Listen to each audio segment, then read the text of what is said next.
Literal na pinahinto ni na Mystica at ng tinaguriang The Rock Guitar Diva na si Flor Eder ang mga tao nang magpasiklab ang mga ito sa kanilang performance sa pagbubukas ng couture shop ng Muslim designer na si Mac Taog.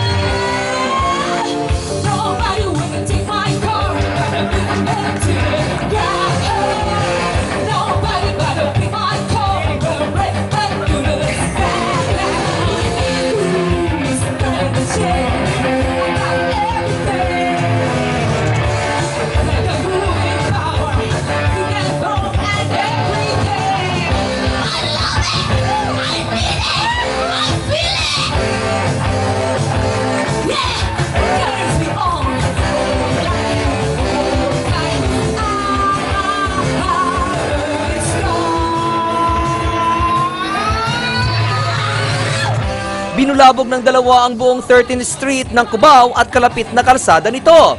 Ito'y dahil hindi lamang basta-bastang performance ang ibinahagi ng dalawa, kundi isang world-class performance.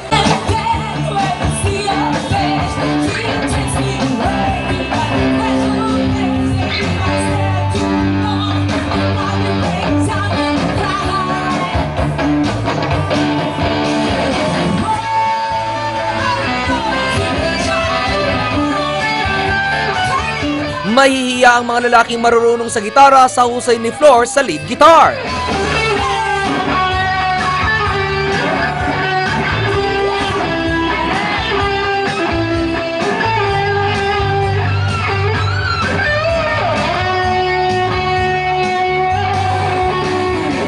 Ayon kay Flor, it runs in the blood ang pagkagiliw niya sa gitara. Actually, sa family namin talagang mahilig kami sa music at saka yung mga kapatid ko, talagang bata pa ako, nakikita ko na po silang nagigitara. Ito umano ang dahilan kung kaya't inaral niyang mabuti ang paggigitara. Talagang naging idol ko sila, kaya nagporsige din po talaga akong matuto sa paggigitara sa sarili ko.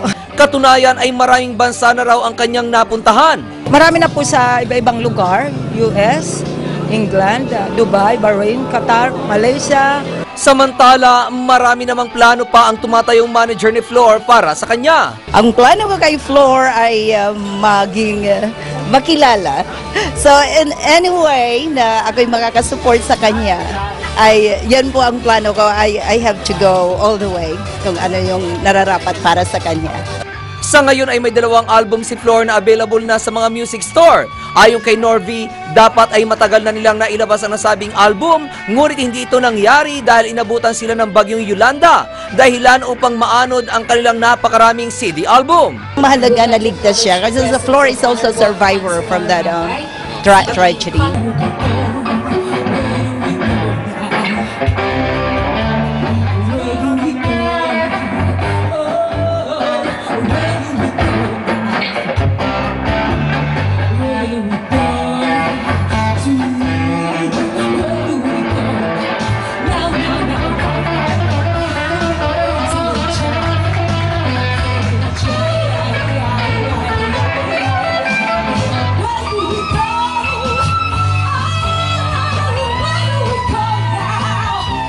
Mula dito sa Cubao, Quezon City, ako si Attorney ang inyong kaliga sa mundo ng showbiz.